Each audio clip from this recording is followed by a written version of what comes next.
গোপীকে আসতে কৃষ্ণে যখন ঘরের মধ্যে বন্দি করে রেখেছে, দুটি নয়নে জলে বক্ষ প্লাবিত করে কাঁদছে আর বলছে, হে গোবিন্দ, সত্য সত্য যদি তুমি জগৎপতি হয়ে থাকো, আমার এহ জগতের পতি বলেছে তুমি আমাকে এই ঘরের মধ্যে কৃপা করবে, তাই আমার পতির কথা যেন সত্য হয়, আমি যেন এই ঘরের মধ্যে বসে আমি তোমার চরণ লাভ করতে পারি। গোপীর দেহটা পড়ে রয়েছে আর তার পরমাত্মা গোবিন্দ চরণে গিয়ে বিলীন হয়ে গেছে। তাই হরিবল কিছু সময় পরে গোপী যখন গোপীর স্বামী যখন ঘরে ফিরে এলেন, ঘরে ফিরে এসে দেখছে গোপীর দেহটা পড়ে আছে, কিন্তু গোপী আর এহ জগতে নেই, সে জগৎ পিতা শ্রী চরণে বিলীন হয়ে গেছে। তখন তার পতি কাঁদতে শুরু করলেন, গোপী তুমি একটি বার আমায় ক্ষমা করে দাও, আমি তোমায় চিনতে পারিনি গোপী, না বুঝে তোমায় এত কষ্ট দিয়েছি, এত কঠিন কঠিন কথা বলেছি, কিন্তু আমি বুঝতে পারিনি তুমি তোমার জগৎপতিকে বলো সে যেন আমাকে তার শ্রী চরণে স্থান দেয়, সে আমাকে এই অপরাধ হতে যেন মুক্ত করে দেয়, তুমি তোমার জগৎপতিকে বলো। এই বলে তার স্বামী কাঁদতে শুরু করলেন। আর এইদিকে গোপীগণ সকলে গভীর বনে ধেয়ে চলেছে, রাধে রাধে।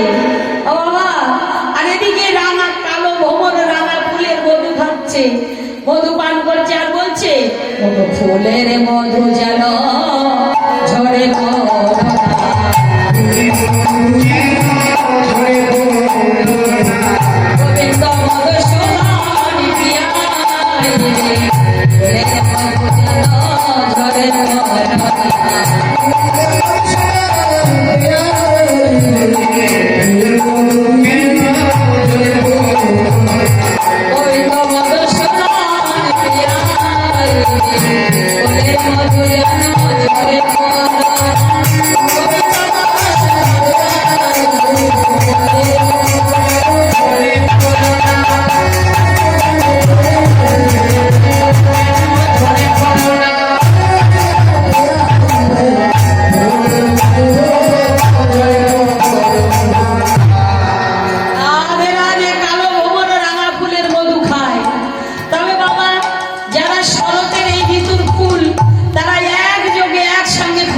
উঠেছে। তবে কি অন্যান্য যারা ফুল তারা কি গোবিন্দের সবাই লাগবে না? কত ফুলের মধু নেই, কত ফুলের পাপড়ি ঝরে ঝরে পড়ে গেছে, তারাও কাঁদছে, হে গোবিন্দ আমরা কি তোমার চরণের সেবা করতে পারবো না? আমরা কি তোমার চরণ হতে বঞ্চিত থাকবো? একটি বার কৃপা করো। তারা গিয়ে শরতের কাছে আর্জি জানালেন, শরৎ অনুমতি দিলেন, তারা এক যোগে ফুটে উঠেছে আর বলছে, ওগো তোমাদের যাই আছে তাই দিও, যাই আছে তাই দিও।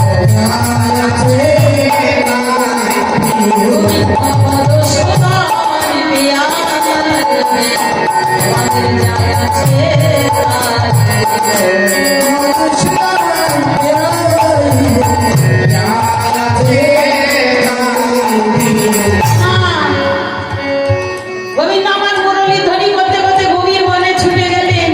আর মুরলী গেল স্বর্গে, মর্ত পাতাল ত্রিজগৎ মুরলী ধ্বনি, আকাশে বাতাসে অনিলে অনিলে সর্বস্থানে মুরলী ধ্বনি ছড়িয়ে গেল। কিন্তু যারা নাকি ঘর জায়গায় বসেছিল তারাই একমাত্র এই মুরলী ধ্বনি শ্রবণ করতে পারলেন। তারা